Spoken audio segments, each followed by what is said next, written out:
rabbil alamin. Allahumma shalli wa sallim wa barik ala sayyidina Muhammad wa ala alihi washabihi ajma'in.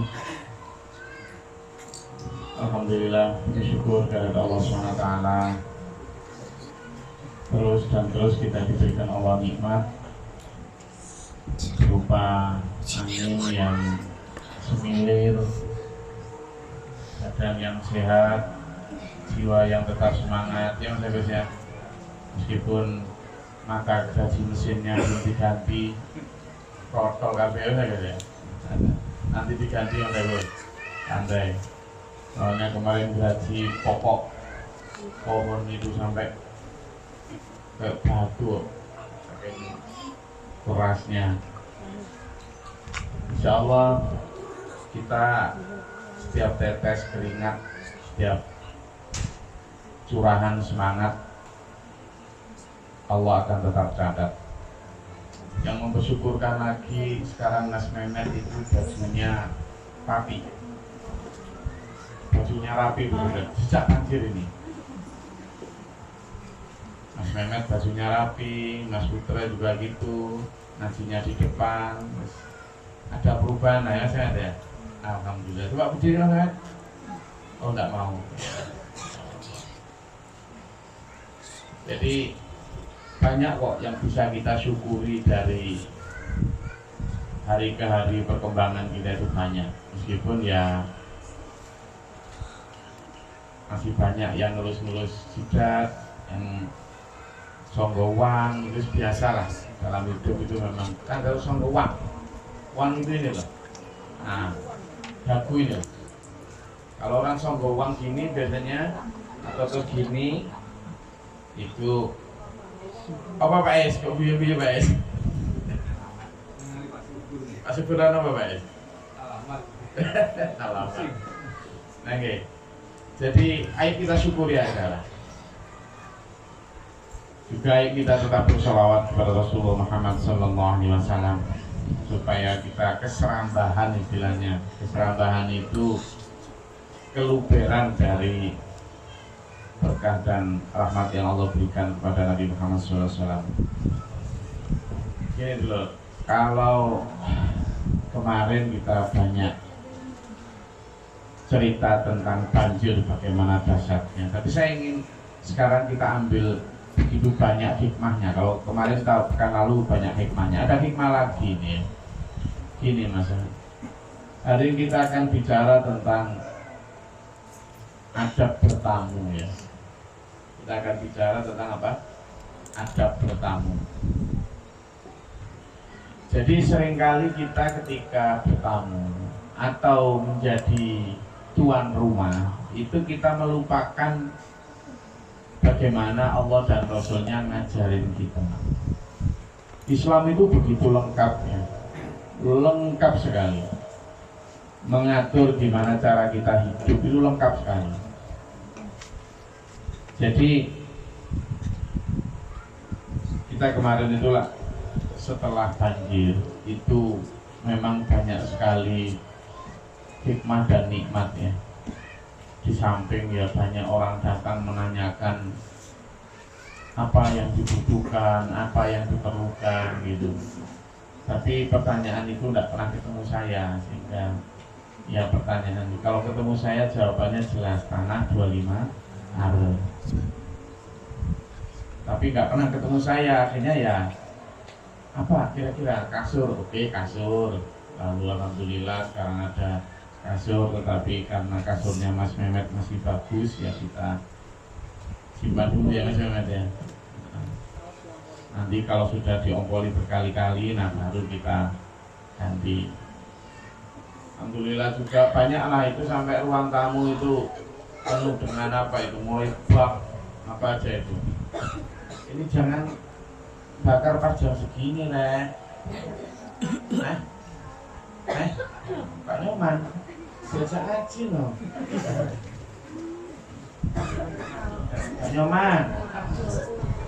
Pak Nyoman gila yuk.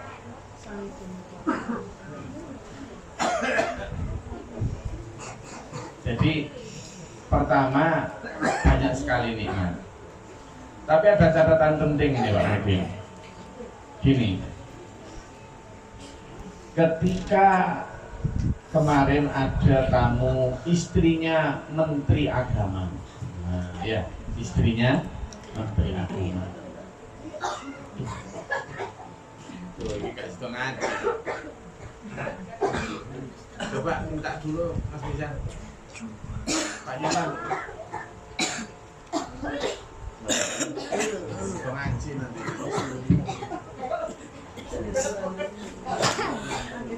Padahal tadi sebelum saya ngomong nggak ada yang batuk. Pak Budi, Pak. Dan pawangnya.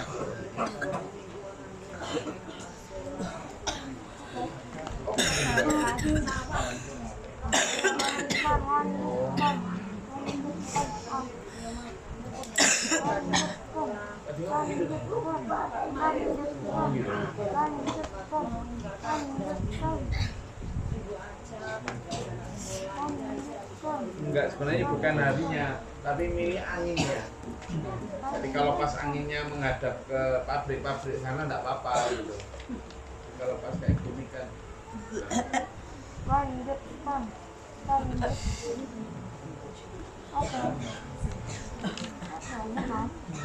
Jadi, oke. Oh, kamarnya lagi. Wes mana?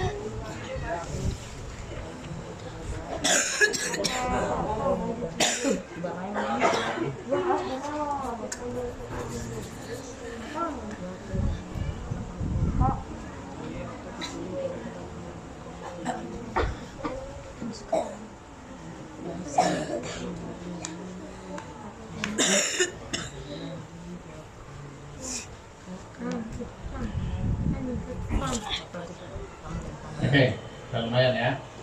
Nah, tadi Tony kan tadi itu. Jadi kemarin ada tamu. Tamu ini istrinya Menteri Agama, pejabat berarti kan? Karena dia datang bukan sebagai istri, tapi sebagai ketua DWP, ketua Dharma Wanita pusat untuk di Kementerian Agama RI. Kita apresiasi karena alhamdulillah juga masih peduli. Saya juga sampaikan waktu itu apresiasi karena dari pihak Kementerian Agama Provinsi Bali juga sangat peduli beserta jajarannya. Alhamdulillah, termasuk Kementerian Agama Kota Denpasar juga orangnya baik-baik lah. Intinya sebagai pejabat beliau ini humble, rakyat, dan tidak basa-basi. Artinya benar-benar memang benar-benar peduli dan aksi nyata. Ya. Itu garis bawah pertama, termasuk mau datang.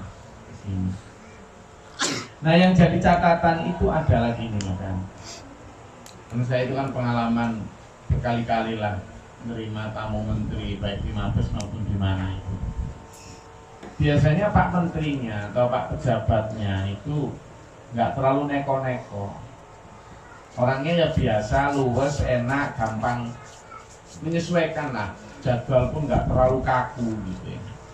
Tetapi biasanya itu yang protokolernya ini. Oh, nah kemarin itu yang agak saya itu kan belajar diajarin Pak Guru itu gini. Terus dadi wong ku sing ajer sumeh anda pasok. Nah, ini nanti yang nggak ngerti Jawa tak terangkan. Ajer sumeh anda pasok. Ajer itu berwajah ramah, sumeh itu murah senyum, anda pasor itu lemah lembut, sopan santun.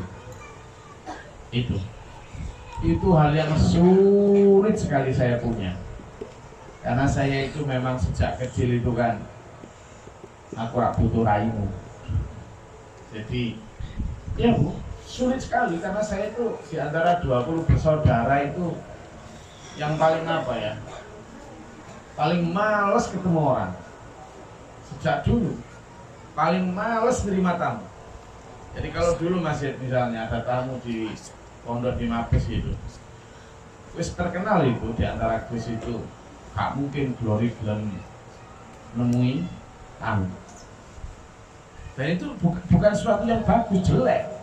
Tapi begitu, makanya pesen Pak Guru ke saya itu, Gus, jadi orang ayo dadi wong sing ajar, sumeh, andap asor. Apa Mbak Tisa? Ajar. Apa dia? Ayo. Ajar, sumeh, andap asor.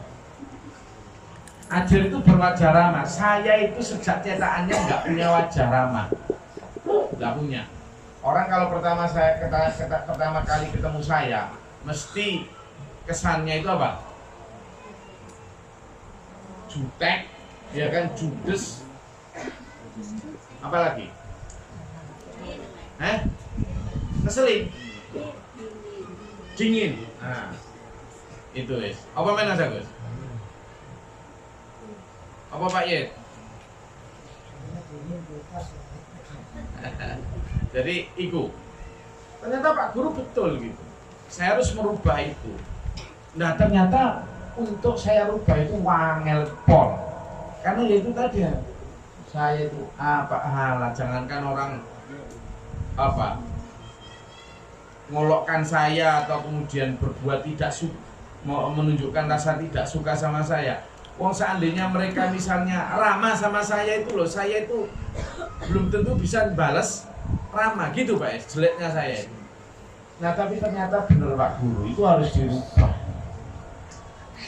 Makanya kadang masih kumat. Saya baru bisa mulai merubah itu ya umur 45 ke atas inilah. Mulai agak bisa merubah, meskipun belum 100%. Bisa merubah untuk mulai agak sumeh, agak ngerti itu. Coba bayangkan berapa tahun ini. Nah tetapi itu masih kadang kumat. Lah kayak kemarin itu si protokoler itu. Kita sama dengan Kementerian Agama yang dari Provinsi Bali maupun dari Denpasar itu udah baik. Jadi saya sudah enak, ramah, nyapa, enak lah. Karena mereka juga enak sama kita. Mereka benar-benar support lah sama kita. Artinya selama kita berkoordinasi dengan bermitra dengan Kementerian Agama Provinsi Bali maupun Denpasar itu enak. Mereka sangat suportif memang. Jadi saya nyambutnya juga dengan enak. Nah, ada informasi bahwa akan ada istrinya menteri atas nama Ketua DPW Kemenang Pusat datang.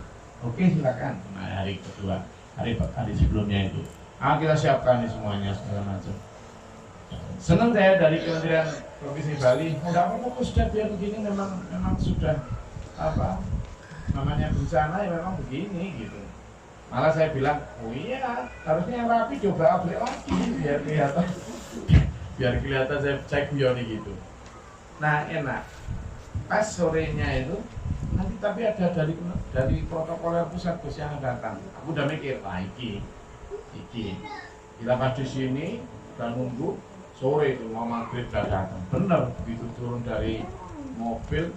Ini bukan Bu Menterinya, bukan. Kan menterinya barunya besok. Ini sorenya. Begitu langsung guys. Datang gitu ya.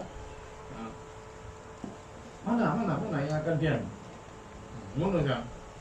Mana daerah mana? Belum salaman, belum apa. Saya masih begini. Tolong ini nanti dibersihin ya. Ya ini nggak boleh di sini, nggak boleh sih. Hatiku. Gitu. Langsung Pak Wes. Ini rumahku itu. Ini pondokku.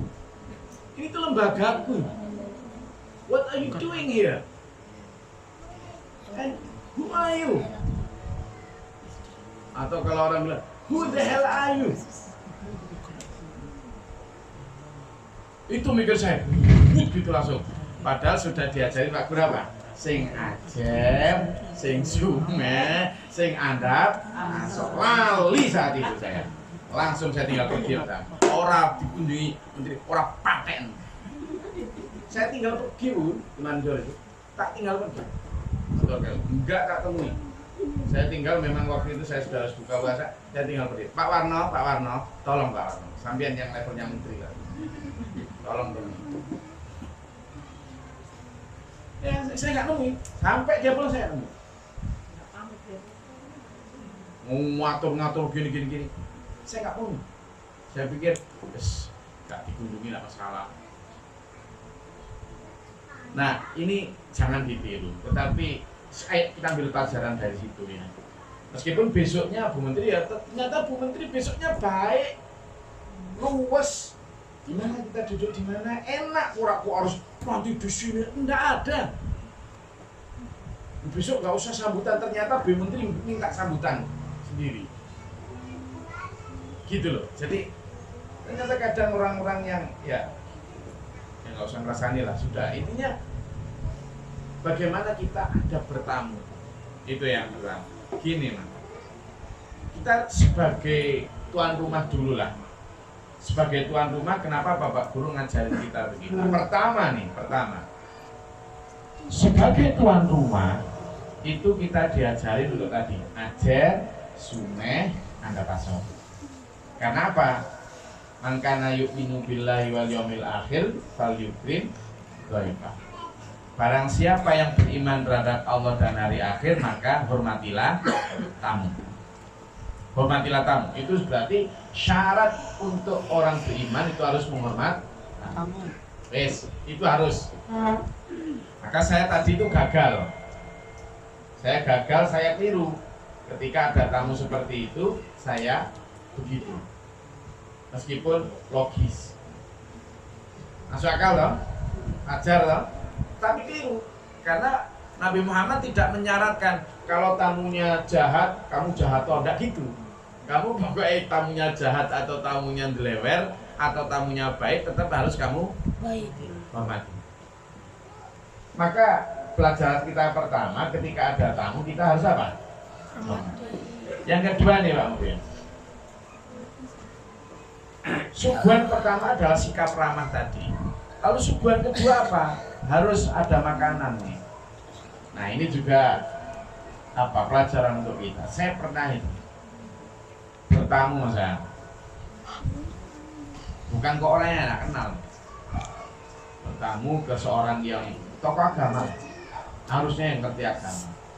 Tidak usah saya sebut karena kita nggak boleh ngerasain. Tapi sebagai contoh saja, punya pondok besar, sangat terkenal, santrinya puluhan ribu lah. Dan saya bersama dengan orang yang dia kenal juga. Datang dari jauh nih Pak Yed, jauh. Artinya untuk untuk mencapai rumahnya itu minimal 4 jam perjalanan. Dan saya bawa oleh-oleh, nggak disuguhi apa-apa. Padahal nih, makanya husnuzon itu belum tentu baik. Saya pas di perjalanan itu sudah ngomong sama Gus yang ikuti saya, nggak makan dulu lah kita ini. Enggak, paling nanti di sana disuguhi masak, nggak disuguhi makan gitu. Mikir kita gitu, karena mikir dia pasti orang baik, pasti menghormat.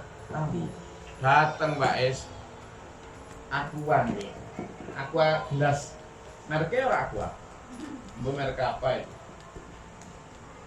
Merek Mehmet bawa itu. Disuguhi Aqua, nggak ada apa-apa lagi.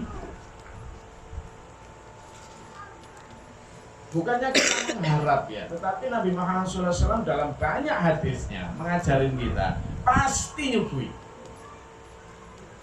Nah makanya yang kedua ini adab sampeyan sebagai tuan rumah. Saya diajarin Pak Guru ini, Gus, kalau tamumu itu sudah terbiasa datang dan orangnya dari dekat dan tidak lama, tetap harus kamu suguhi minimal snack, entah itu minuman, snack, roti atau apa, harus. Tapi kalau dia lebih dari 1 jam, harus kamu kasih makan. Harus. Apalagi dia dari luar kota, mau 1 jam tetap harus kasih makan.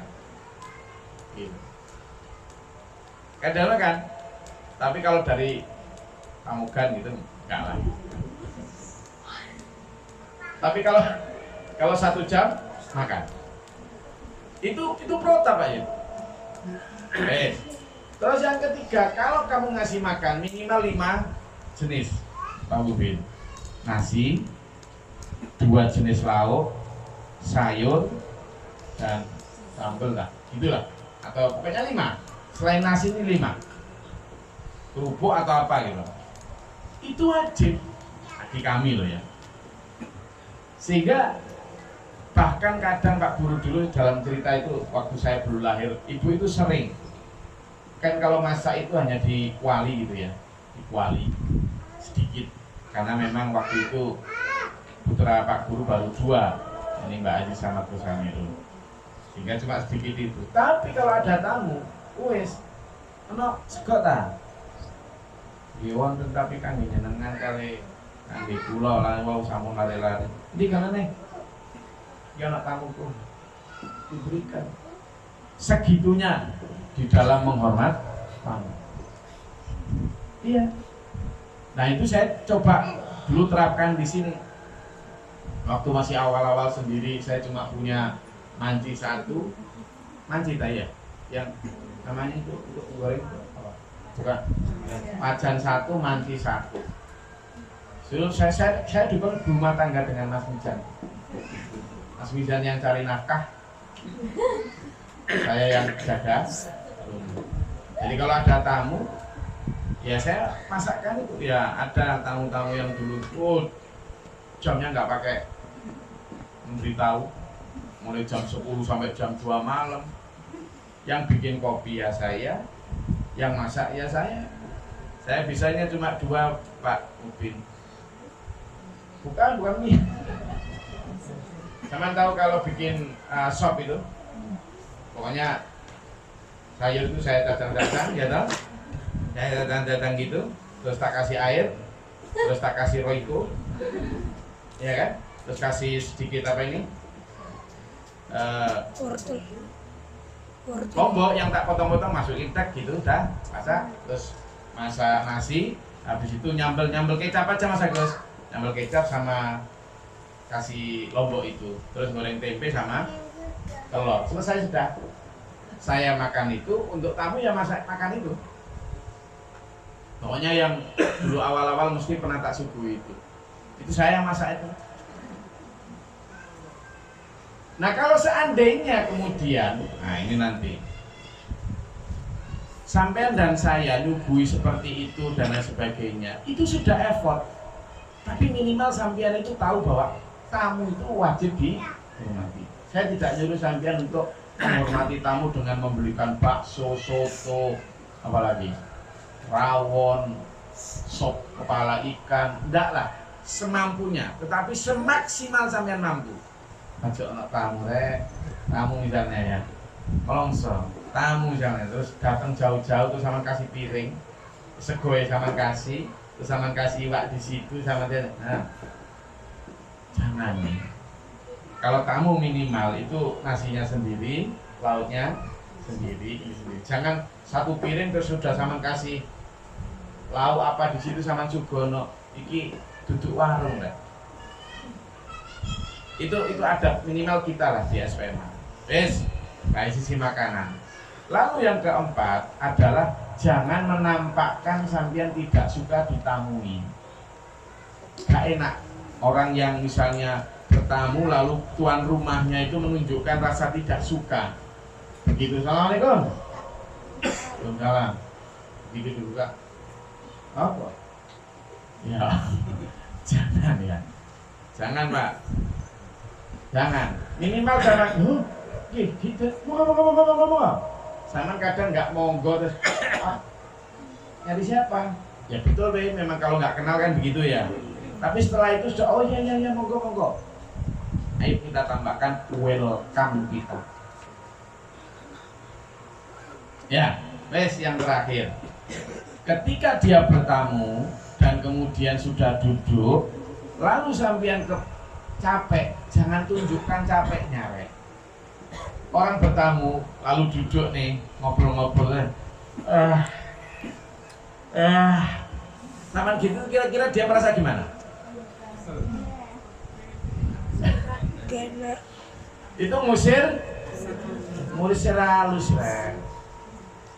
jangan. Meskipun saya sendiri Mas Agus sering kadang ditamui sampai maluem gitu, kemudian terus ngantuk itu sulit nahan gitu. Tapi saya kadang merasa gitu seperti. Padahal sudah ngantuk banget itu. Tapi minimal kita harus tampakkan bahwa kita welcome. Sekarang ada bertamu dulu. Tadi Pak, ditamui. Dalil yang kita pakai adalah fal yukrim dhaifahu. Dalil yang kita pakai adalah bahwa tamu itu raja. Apa? Tamu itu raja. Berarti rajakan dia, hormati dia. Tapi dalil itu dipakai untuk tuan rumah, bukan dipakai oleh tamu. Jangan tamu memakai dalil itu terus sama nggak dihormati terus marah-marah. Oh, dasar kalau dia beriman pasti menghormati tamu. Jangan gitu. Ada dalil khusus tamu. Apa? Tamu itu mayit. Tamu itu mayit, hadisnya begitu. Artinya apa? Sampean mau disuguhi, mau nggak disuguhi, sampean tetap sabar karena sama siapa? Mayit. Nah ini berantemnya Mas Heru. Karena apa? Yang tamu memakai dasar bahwa tamu itu raja, yang tuan rumah pakai dasar tamu itu mayit. Akhirnya tuan rumahnya muring-muring. Lawang tamu kok kakean cangkem. Tak sugui gak tak sugui lah ya karepku toh. Kamu itu mah ini repot.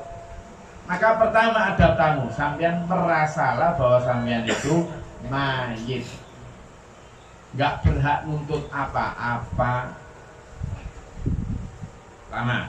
Yang kedua, sampean tamu datang itu memberitahu dulu. Jangan tidak memberitahu. Apa fungsinya? Supaya tuan rumah siap-siap. Supaya tuan rumah juga bisa mengatakan saged nopo mboten. Memberitahu.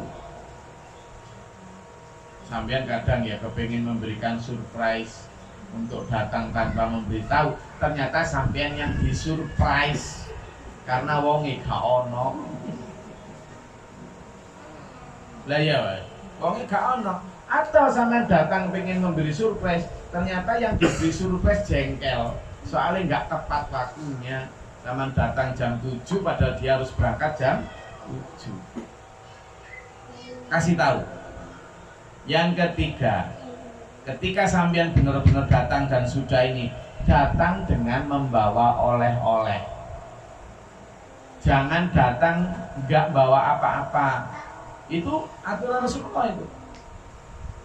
Malah Abi Muhtar itu, Pak Guru Muhtar itu marah betul kalau saya misalnya bertamu ya Bu ya, lalu nggak bawa apa-apa. Tamu lembean.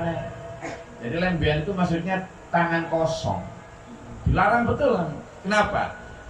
Logikanya sampean bertamu itu mengganggu. Sampean bertamu itu kan nanti pasti disuguhi, ya kan?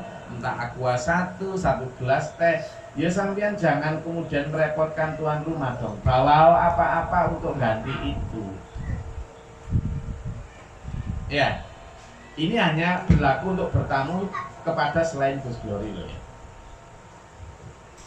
Kalau ke Gus Glory nggak usah begitu. Nggak usah ngerepoti kalau bawa apa-apa malah. Ini sampean kalau kepada orang lain. Apa maksud saya? Saya dan sampean kalau bertamu kepada orang lain, ayo begitu, bawa oleh. Meskipun hanya apa, sekilo gula atau serenteng kopi adalah yang kita bawa. Ngapunten, gitu. Itu bawa. Yang kelima, sampean tahu jamnya. Jam bertamu itu ada tuh.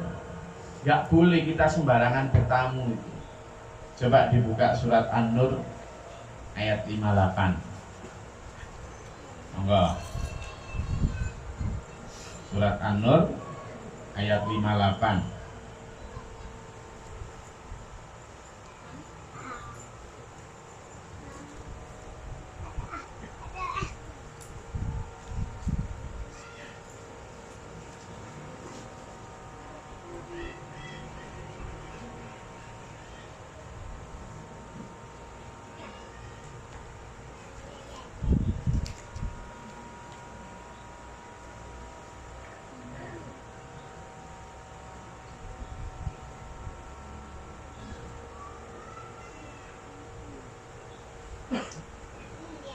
Monggo, dibaca.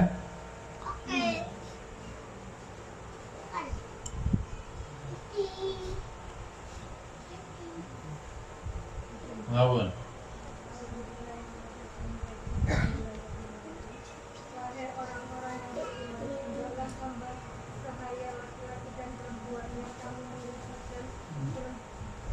dan orang-orang yang belum balik dewasa di antara kamu meminta izin kamu pada 3 kali 1/4 yaitu sebelum sholat subuh ketika kamu menanggalkan pakaian tuanmu di tengah hari dan setelah sholat isya itulah aurat laki bagi tidak ada dosa bagimu dan tidak pula bagi mereka selain dari 3 waktu mereka keluar masuk melayani kamu kemudian kamu masuk kebagian yang lain kemudian kamu jelaskan ayat-ayat itu kepadamu dan Allah maha mengetahui maha bijaksana. Nah, itu adalah aurat sebuah keluarga di mana itu koridor. Waktu-waktu bertamu sampean itu sebaiknya meskipun bukan haram ya, tetapi makruh tidak disukai. Itu adalah ketika waktunya setelah subuh. Kenapa waktu setelah subuh? Karena biasanya orang itu tandang gawe. Kalau perempuan kan ya bersih-bersih rumah ya kan, nyiapin anak sekolah, masak, nyuci, apalah. Atau kalau kayak Mas Agus mau berangkat ke kantor ya kan jam-jam segitu ya. Nah, jangan bertamu jam segitu. Itu karena mengganggu. Yang kedua adalah di siang hari. Ini bisa fleksibel. Kenapa? Karena di siang hari itu waktunya orang kalau yang dari sawah mungkin istirahat malah justru karena dari sawah sejak pagi kan biasanya siang pulang. Atau ketika masih malah justru sibuk-sibuknya kerja. Lalu tengah hari kemudian yang terakhir adalah terlalu larut.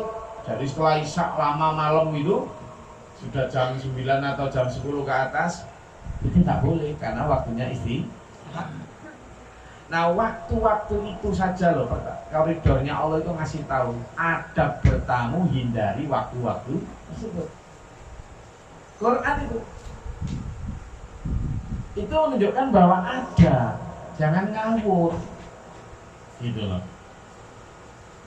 Adab bertamu jangan ngawur, ada. Dari sisi waktu saja sudah tidak boleh. Meskipun kami ini kayak para TPO saya dan sebagainya ini dilarang membatasi tamu jam berapapun. Makanya ya monggo aja jam berapapun silakan. Ono Gus, oh ya monggo ayo napa? Monggo. Silakan. Tetapi kita kalau mau bertamu ke orang itu sebaiknya memperhatikan waktu-waktu. Itu Allah yang memberi batasan. Nah, terus kemudian, nah ini yang biasanya yang kita usil itu ya. Sampai bertamu adabnya itu jangan ngatur-ngatur tuan rumah. Yang kayak tadi. Ngatur-ngatur itu misalnya kadang sampean datang ya masuk, kemudian duduk, lalu di situ ada yang kurang pas lah. Jane lemari ojo nang kono. Lho itu rumahnya siapa? Seta. Sama itu loh. Itu rumahnya siapa? Kok sama itu kenapa sih lemari kok di situ harusnya di situ? Lu sampean itu lo siapa? Itu rumahnya siapa? Mau lemarinya digantung di atas? Ya terserah dia dong. Iya kan? Itu rumah-rumah dia. Jangan suka ngatur-ngatur gitu. Atau mengkritik tuan rumah tentang apa yang terjadi di situ. Jangan, kecuali kalau sampean itu memang gurunya dia atau apa ya teman yang akrab yang memang bisa saling mengingatkan tanpa ragu, gitu nggak apa-apa. Misalnya saya sering tuh datang ke mana jamaah satu tempat, lalu kemudian saya datang, boleh saya lihat dapurnya gitu. Oh nggih monggo, tapi boleh nanti saya kritik. Oh nggih monggo. Setelah di sini baru datang dapur. Oh jadi dapur jangan terlalu dekat dengan kandang.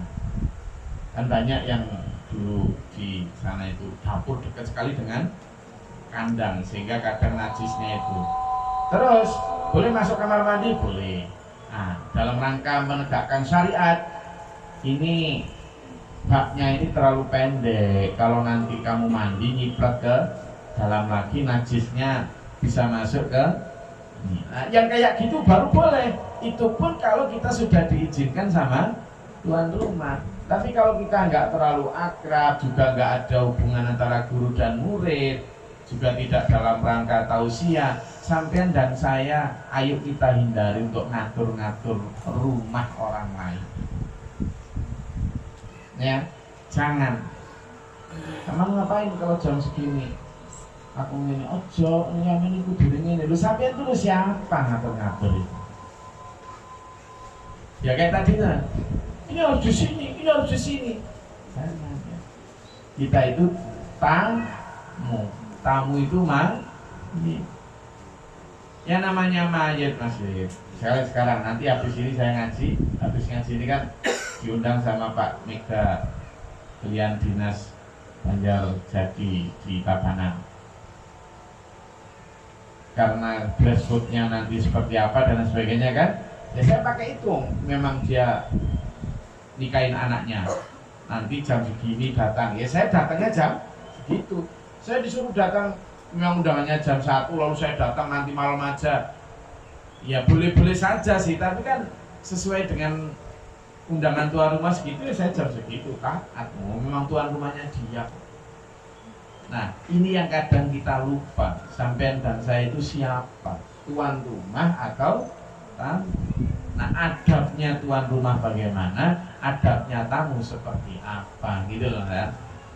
Iya, ya kayak kemarin itu muntap saya itu ya karena meskipun ketika Bu Menteri datang, saya nyambut dengan baik, alhamdulillah orangnya baik, kemudian ramah, ya kita juga nyambut dengan ramah. Jadi ketika datang sebelumnya lalu ngatur-ngatur, Gus Dori harusnya tidurnya itu jam 8, saya kan nggak bisa ini. Kalau tidurnya jam segitu nanti saya gimana? Loh saya mau tulis siapa ngatur-ngatur saya? Saya mau ngaji jam berapa, hari apa, terserah saya. Kan gitu Mas Agus. Udah iya. Jadi ayo kita mulai biasakan tahu siapa kita, tahu posisi kita, terutama adab dalam bertamu maupun ditamui. Oke. Nah ini mudah-mudahan dengan ibroh yang kita dapat dari tamu-tamu yang datang itu menjadikan kita banyak. Seperti misalnya dulu ada orang tamu-tamu dari Turki ya, kamu dari Turki sering di sini. Kamu Turki kadang bawa apa wisatawan ya, turis dari Turki datang ke sini Bu Sudartin. Lalu ke sini kadang ngasih beras, kasih ngasih apa gitu. Saya tidak pernah ketemu sama mereka, tapi saya ngawasi aja itu. Akhir-akhir ini ketika beberapa kali datang itu sambil ngatur-ngatur, ini harusnya begini, harusnya begini. Kalau mau saya bantu begini, saya akhirnya bilang sama Mbak Rika sama Mbak Lina, tolong beritahu si tamu itu kalau dia ngatur-ngatur lagi nggak usah datang lagi. Terakhir itu dia mau ngasih bantu merenovasi dapur itu, katanya punya uang $5.000 atau berapa itu yang sudah siapkan dia untuk renovasi dapur itu. Uangnya sudah ada gitu, bla bla bla segala macam. Tapi ini harus begini, harus begini, harus begini. Saya bilang bawa balik uang, jangan ngatur-ngatur. Siapa kamu? Punya enggak pernah datang lagi. Enggak datang enggak apa-apa. Benar. Yang kedua itu tamu-tamu dari Jepang itu. Jepang itu bahkan bawa kulkas apa segala macam itu. Tapi kesininya itu sambil ngajak anak-anaknya rame kan, nyanyi, teriak-teriak, wow, kayak gitu. Nah yang padahal kita ini mendirikan lembaga ini kan juga sambil berdakwah ya kan. Terus beberapa kali itu kita ajak duduk untuk menerangkan apa itu SPMA, kita ingin menerangkan sedikit tentang nilai. Nggak pernah tahu. Pokoknya datang ingin rame-rame terus ngasih uang, rame-rame ngasih duit anak-anak. Saya terus ya besok sampaikan lagi. Kalau dia yang ngatur-ngatur cara bagaimana kami menerima tamu, nggak usah datang. Kami tidak butuh bantuannya dalam bentuk uang atau apa kalau nggak punya adab kayak gitu. Saya nggak pernah datang lagi. Tidak apa-apa. Jadi itu supaya mereka juga tahu bagaimana harusnya adab sopan santun. Jadi dari Jepang sama Turki kan. Bukannya kita sombong sok nggak mau nerima bantuan aja guys ya. Sangat mau kita dibantu no pohon aja sewenangnya setengah mati gitu. Nah, iya. Seneng Pak, mau saya dikirimi sop kepala ikan aja sewenang kok. Seneng saya. Seneng banget. Artinya apa? Tetapi ayo saling menghormati. Jangan sok-sokan, apalagi ngatur-ngatur jadwal saya. Lah iya kan? Gitu lah. Gitu Pak Bin ya. Seneng saya Pak Bin direwangi nyorong apa iki? Urukan aja sewenang kok. Seneng saya. Tapi itu tadi. Nah, sampean dan saya juga begitu. Harus menjaga perasaan orang juga. Kemarin ada keluarga saya perintah untuk mengunjungi satu tempat itu. Lalu setelah mengunjungi tempat itu pulang langsung istighfar banyak. Ngapunten ya Allah, astagfirullahaladzim, ngapunten piye lah. Kenapa? Saya kok tadi pas mengunjungi tempat itu kok merasa kayak merasa kayak kok gini, kok gitu gitu. Nah, jadi istighfarnya itu karena merasa keliru di hadapan Allah, kok merasa kayak nggak pantas aku dan lain sebagainya. Yang kedua juga istighfarnya karena kurang bersyukur selama ini dikasih tempat kita rumah yang indah milik saya itu, yang hebat itu. Loh iya Mbak Ratna, kemarin itu kita kan nggak ada agenda Bu Menteri itu berkunjung ke arah sana, hanya di sini aja. Nah ternyata Bu Menteri itu minta ke sana Mas Agus, ke sana. Aduh. Nah pintu rumah saya itu agak terbuka dikit kan. Terus pertanyaannya itu gini, bukan kok ini rumah siapa, tapi pertanyaannya ini apa? Ya Pak. Jadi menurut pandangannya mungkin itu nggak layak sebagai rumah. Jadi pertanyaannya bukan ini rumah siapa, tapi ini apa? Padahal buat kami itu sudah rumah paling nyaman, paling indah. Itu sudah masakinan thayyibatan. Tapi yang kemarin ada keluarga saya tak suruh itu, ada yang mungkin justru lebih apa ya, lebih tidak layak daripada itu, sehingga merasa ya Allah kurang bersyukur kami atas nikmat betapa nyamannya rumah kami dibanding dengan yang dikunjungi itu. Akhirnya memang istighfarnya dua. Istighfar pertama adalah karena merasa ketika berkunjung itu khawatir nyinggung si tuan rumah, karena mungkin nggak duduk ya, karena tempatnya habis kena banjir kan, kemudian mungkin jorok, lalu dan lain sebagainya, karena wajar lah orang sedang sakit apa, kasihan lah intinya.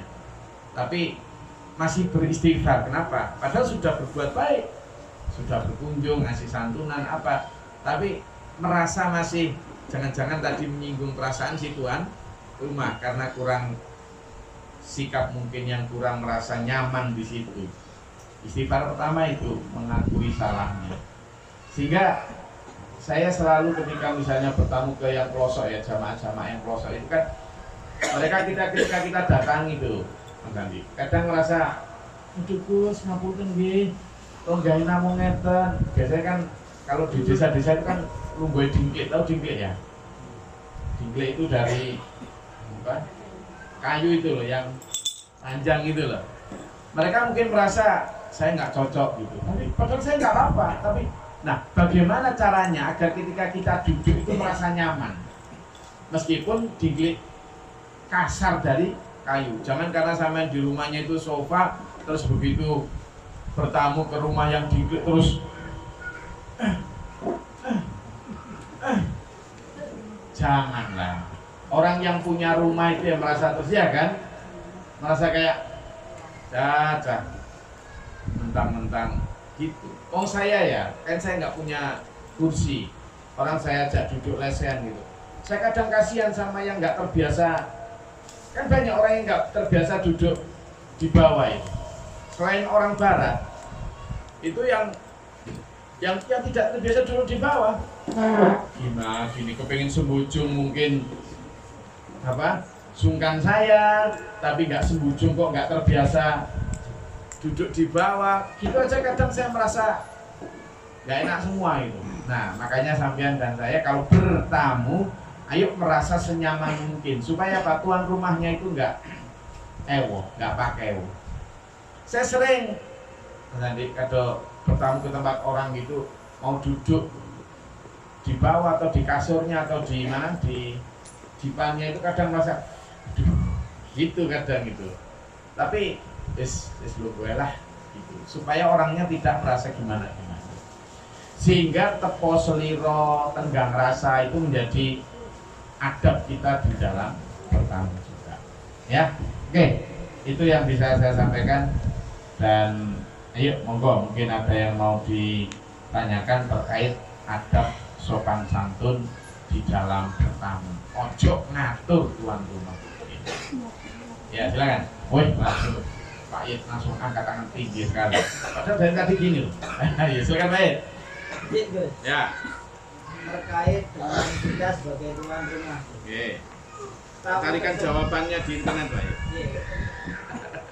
Tamu tersebut bisa dibilang kita nggak mengharapkan kehadirannya karena suatu hal. Nah, kita maunya kan mengikuti ajaran Rasul untuk ya hajar, Sume, ada pasor. tapi kita memaksakan diri pun rasanya susah sekali. Nah, terus gimana Gus? Kita padahal tahu di situ ya kita ada aqua gelas ya ada. Ini pengalaman pribadi. Iya. Tapi kita mau ngeluarin itu kok ngapain gitu loh. Untuk menghilangkan sampai segitunya Pak. menghilangkan rasa itu gimana Gus? Kalau gitu gini Pak Yed. Jadi kan ada aqua gelas. Mau ngeluarin kan males. Lempar aja. Ya, itu aja. Nah, gini Pak Yed. Ini saya juga menasihati diri saya sendiri ya. Artinya saya belum benar-benar bisa, tapi begini.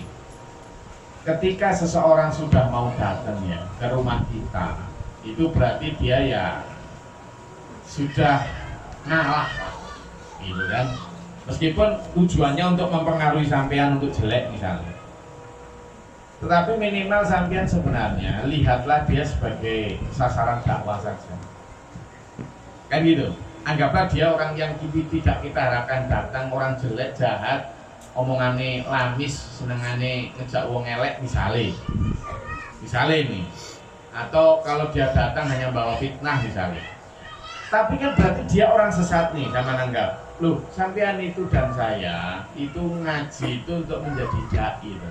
Maka orang yang datang seperti itu anggaplah orang seperti dawuh Pak Guru kita. Orang yang dosa, salah, sesat itu seperti anak kecil yang ketegur sumur. Ya tulungan masih. Seperti dia rumah terbakar, jangan disiram bensin, siramlah air. Ya air aqua sama tadi. Artinya apa? Tetap kita harus menyambut dengan ramah. Sekarang gini, logikanya gini adanya. Kalau dia tidak kita sambut ramah, apakah dia kemudian jadi sadar? Enggak toh? Enggak. Kalau kita sambut ramah, belum tentu sadar juga. Tapi minimal sampean dan saya tidak ada tanya pertanyaan dari Allah. Kita yang menang tuh. Jadi ada dua pilihan sikap kan. Kita tidak ramah, pokoknya jengkel, dan itu saya setuju. Artinya saya pun mungkin akan begitu, meskipun keliru. Tetapi kan tidak merubah dia. Kecuali kalau kita misalnya marah jengkel, lalu kita lempar aqua, lalu dia jadi sadar, beda, mungkin gitu aja. Tapi kalau kita gitu kan juga dia nggak sadar, ya mending kita sikap yang kedua, kita tetap ramah. Tidak ada jaminan sadar, tetapi minimal kita menang. Menang dalam arti apa? Kita mengikuti aturan Allah. Siapa tahu, nah ini kira-kira gimana? Terus dilihat aja, peluangnya kira-kira ketika kita tetap bermuka masam dan jengkel sama dia, atau ketika kita kemudian kita ramah sama dia, kira-kira meskipun sama-sama belum tentu berhasil, kira-kira ada peluang mana dia untuk kemudian berubah pikiran jadi baik? Sama-sama belum tentu berhasil lah ya. Kira-kira lebih berpeluang mana untuk dia kemudian berubah pikiran ketika kita sikap kita baik sama ketika kita menjalasnya dengan sama-sama jahat? Kan gitu. Iya, jadi meskipun dia jahat, jelek, males lah kita nemui dia, tetapi kita punya peluang untuk dia berubah baik itu dengan cara tetap berlaku ramah. Terus pilihannya tidak ada, pilihan jelek itu tidak manfaat. Meskipun saya sendiri sama Pak ya, dia belajar juga, makanya ini nasihat untuk diri saya sendiri juga. Tapi aku tetap keluarkan. Wong aku wae lho Pak ya. Berapa sih? Aku satu gelas berapa sih? Nah, apalagi cuma 1.000 Pak ya. Atau kalau sama males ngetok aku kasih uang 1.000 suruh beli sendiri.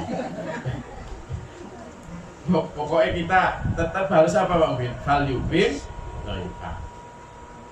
Iya. Kira-kira bantahannya gimana ya? Saya pernah diprotes saya sama anak saya waktu anak saya masih kecil. Kenapa sih Bin? Orang dia jahat sama Abi, kok Abi masih baik-baik, ramah-ramah sama dia? Bilang gitu. Saya bilang, hatiku ya sama kamu nak. Kadang ya kepingin lapo gitu. Tapi kita diajarin Allah, diajarin Nabi Muhammad SAW, diajarin Mbah Mokhtar, Abi untuk tidak begitu. Dan contohnya Mbah Mokhtar ya nggak begitu. Contohnya tetap baik ya kan. Santri-santri sing nakal-nakal nek mulai tetap sangon itu. Pengalaman tuh. Sangon gitu. Iya kan? Saya tahu ada ini. Iya, sama tahu kan? Pokoknya yang baru-baru mesti tahu ya Mas Imam ya. Pak Guru tadi sama santri-santri yang bandel-bandel tetap baik gitu. Makanya saya sekarang ya belajar ini sama yang di sini-sini ini. Ya Mas Santri ya, saya baik ya, lumayan lah. Itu. Terus gitu aja Pak. Anggapan dia santri sampean yang bandel. Gitu aja lah Pak ya. Bisa kan? Ayo, bismillah belajar lah ya. Kalau Mas Mehmet aja sekarang bisa berubah, masa sampean enggak ya bisa. Iya. Lagi? Silakan, apa? Gimana Mas? Oh, cukup? Oh. Berarti setiap tamu yang hadir ke sana mesti dikasih makan ya? Sama nih. Ini level selanjutnya ini Mas Andi. Wah mantap ini. Berarti yang datang pasti sama nih ya? Tapi mungkin yang sangunya level-level Pak Ye. Nih misalnya yang datang ke sana Mas Agus mungkin sangunya berapa ya? Gak banyak. Agak banyak. Kalau Pak Id makin banyak ya. Kalau saya sertifikat. Masa nyangoni saya amplop ya nggak pantas. Nyangoni saya apa? Sertifikat. Nah iya. Sertifikat pembangunan masjid. Ya sembuh lah Pak ya terserah saya, mau saya pakai masjid, villa terserah saya toh. Ngapain ngatur-ngatur sampean sertifikat saya, itu pun baru bid menopo, ya kan? Sampean itu baru berandai-andai sudah diatur-atur Pak itu. Ya gimana, ada lagi? Yang mau tanyakan jangan? Kalau kita menolak tamu gimana Gus? Gimana? Ceritanya gimana Pak? Kita bukan ada acara, ada ya kira-kira tamu itu yang tidak ada berkenan dengan kita mungkin sedikit apa masalah. Sampean yang ditolak? Saya yang nolak. Karena? Ya mungkin tamu itu mungkin ya sedikit mungkin ada problem lah, mungkin mau silaturahmi atau gimana mungkin ya 2 kalinya mungkin. Oh saya. Karena saya jengkel ada mungkin juga itu ada ini apa ini orang lain. Oh ya. Jadi masalah ini jelas. Ya, bikin masalah ini jelas. Oh. Kalau gitu kita pakai ayat aja Pak Budi. Baik. Kalimatnya begini Pak. A'udzubillahi minasyaitonir bismillahirrahmanirrahim. Fa in ja'akum nalikane ja'a teko datangkum kepadamu wahai Glory wahai Ismati. Fasikun orang yang fasik. Fasik itu jelek, bawa fitnah, bawa mempengaruhi jelek, pokoknya bawa berita jelek dan sebagainya. Fa'in ja'akum fasikum binaba'in, dengan berita jelek, berita bohong, masalah, pokoknya gitulah, mau mengaruhi sampean untuk jelek, maka fa'in ja'akum fasikum binaba'in fatabayyan. Kita itu sebenarnya harus tetap terima, tapi di situ kemudian kita klarifikasi. Jalur apa sih? Jalur sikil apa? Jalur bedil apa jalur apa kowe? Enggak, intinya klarifikasi.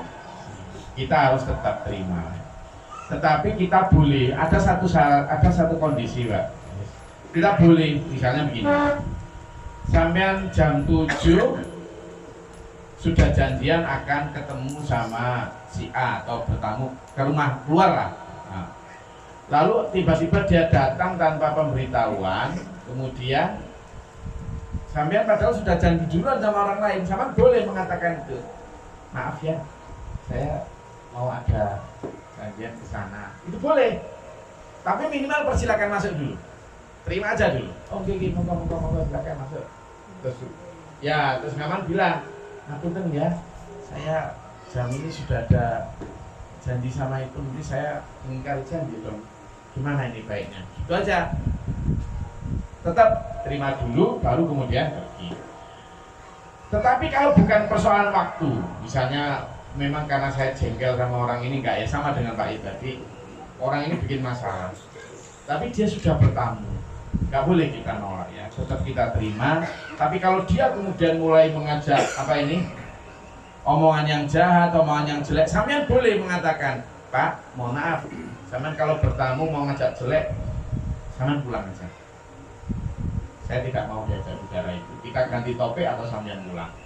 Kalau memang dia ngajak ngerasani orang atau memfitnah orang atau apa, boleh sampean begitu. Itu sama namanya mengamalkan hadis yang itu. Kalau sampean melihat kemungkaran, maka ada 3. Wa man ja'u biyadihi, sampean melawannya dengan kekerasan atau dengan kekuasaan. Rumah itulah kekuasaan sampean toh. Oke. Paman bahwa mukmin, maka sampean mukmin. Paman ja'u bilisani, sampean tidak nyuruh pergi atau apa, tetapi sampean kata bayun tadi. Sampean terima, tapi sampean yang malah memberitahu dia, ngasih tahu dia untuk berhenti dari kejahatannya. Ini namanya bilisani, bahwa mukmin, maka sama mukmin juga. Tapi faman jadau biyadika juga, bilisani juga enggak, tapi biqalbihi, ya toh, dengan hatinya, artinya nyingkir dari situ. Sama diam, tolong mas ya, saya nggak mau ya diajak bicara rasani orang gitu.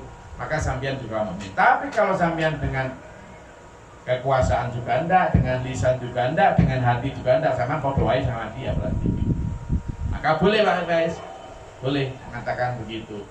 Kalau tidak mampu nanti mengimbangi ungkapan atau omongan dia, ya sudah sampean bisa meneng atau kemudian nyuruh dia diam, atau sama aku ini saya nggak mau kalau diajak kayak gitu, dengan pansul atau gimana, boleh sama gitu. Kalau memang forumnya itu adalah ngajak ngerasani atau jelek-jelekin orang, boleh sampean begitu. Itu setelah masuk sampean melawan atau menjihati kemungkaran, boleh ya Pak?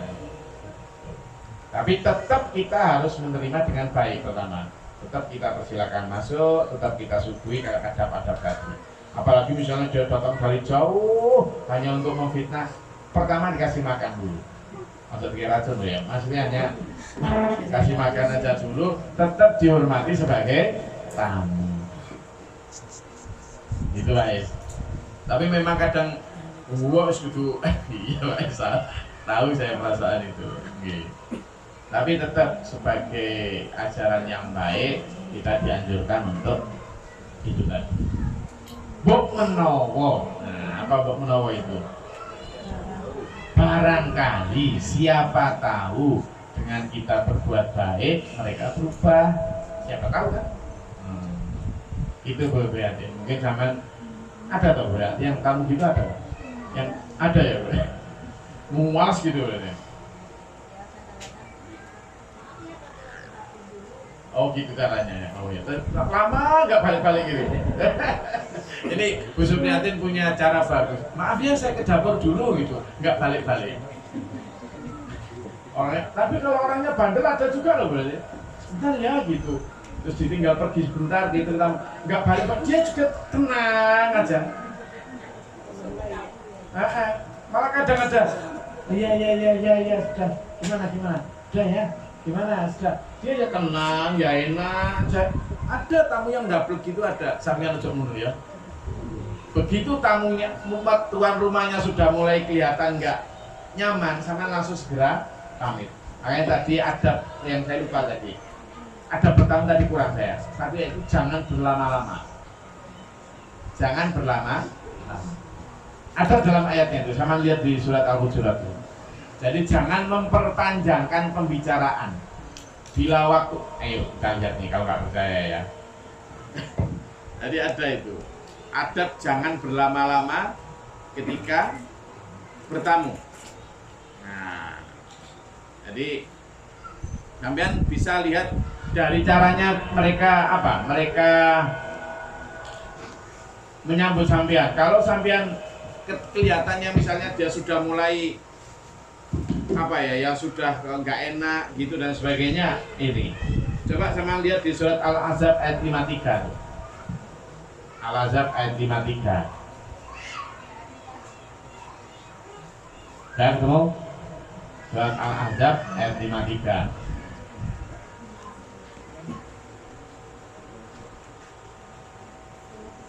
Ketemu? Ya, siapa ya? Bapak-bapak atau ibu-ibu? Al-Ahzab 53. Enggak.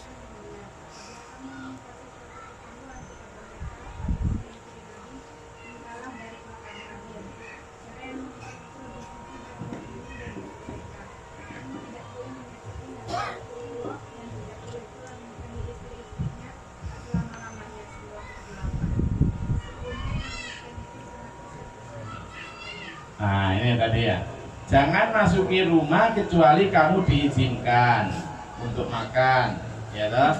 Jangan kamu masuk sebelum kamu dipersilakan atau dipanggil masuk. Setelah kamu dikasih makanan misalnya, keluar, jangan memperpanjang percakapan. Ojo dowo-dowo. Nek memang orangnya nggak seneng, iya kan? Iya, jadi kadang saya untuk mengamalkan ini tuh sulit Bang. Saya pengen segera pulang, tapi orangnya ini kok kayaknya Gus Dori nggak kerasan gitu nang omahku. Gitu kadang itu saya merasa itu. Jadi antara saya memperpanjang atau mungkin orangnya pengen saya lebih lama, tapi saya merasa jangan-jangan orangnya terganggu. Itu kadang sulit itu menentukan itu. Saya bertamu misalnya ke tempat masakan, terus saya di situ kok nggak dikeluarkan sertifikatnya, atau saya pengen pulang gitu. Padahal masakan pengen ngobrol lebih lama, tapi bukan tentang sertifikat. Ini contoh guyon. Nah, artinya apa? Kita harus tahu adab kalau mau bertamu jangan berlama. Ya, kecuali kalau memang sudah akrab, memang sudah sudah malah yang ditamu itu seneng, nah nggak apa-apa, jangan cepat pulang. Kayak misalnya orangnya sakit ya, atau orangnya memang sangat ingin ditemani, ya sampean bisa malah lama. Tapi kalau dalam konteks normal, apalagi dia juga kelihatan sibuk jangan memperpanjang waktu pertama, karena bisa jadi itu mengganggu. Ya. Oke, saya rasa itu kajian kita, mudah-mudahan memberikan kita kemampuan strategis maupun teknis untuk punya tata krama, punya adab dan sopan santun di dalam menjaga hubungan kita hablum minallah wa hablum minannas. Semoga Allah merahmati kita untuk siratal mustaqim ya. Amin. Allahumma shalli wa sallim wa barik. Allahumma ighfir lil mu'minina wal mu'minat wal muslimin. Allahumma ahdina fi man hadayta wa afina fi man afayta. Wa barik lana fi ma a'tayta wa qina syarra ma qadayta innaka taqdi wa la yuqda 'alaika. Astaghfirullah wa atubu ilaik. Assalamu alaikum. Allahumma taqabbal al-bala wal wabaa wa tanzilna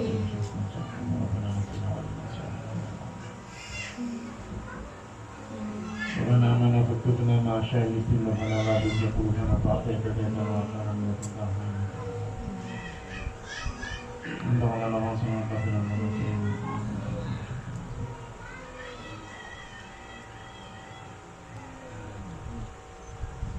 Rabbi a'udzuka min syaitanir rajim.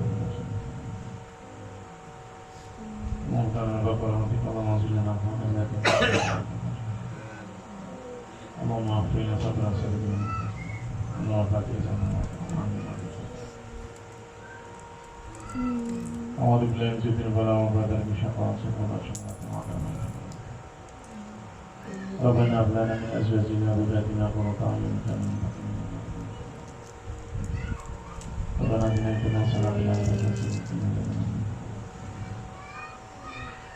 Rabbana taqabbal du'a innaka antas samiul 'alim wa tub 'alaina Bismillahirrahmanirrahim. Klarifikasi ya, yang tadi saya ceritakan tamu saya tinggalkan, tidak kok saya tinggalkan langsung set gitu, enggak ya, saya tetap oh ya ini sama Mbak Rika sama Mbak Rumiana sama Pak ini ya gitu, saya tetap begitu, tetapi hati saya itu gitu. Jadi yang saya gambarkan tadi tentang suasana hati saya, tetapi saya tetap gitu terus saya tinggal. Memang saya waktu itu harus buka puasa, habis buka puasa mereka masih belum, lalu saya imami. Jadi secara lahir nggak tampak itu. Maksudnya saya tetap ya mengikuti aturan harus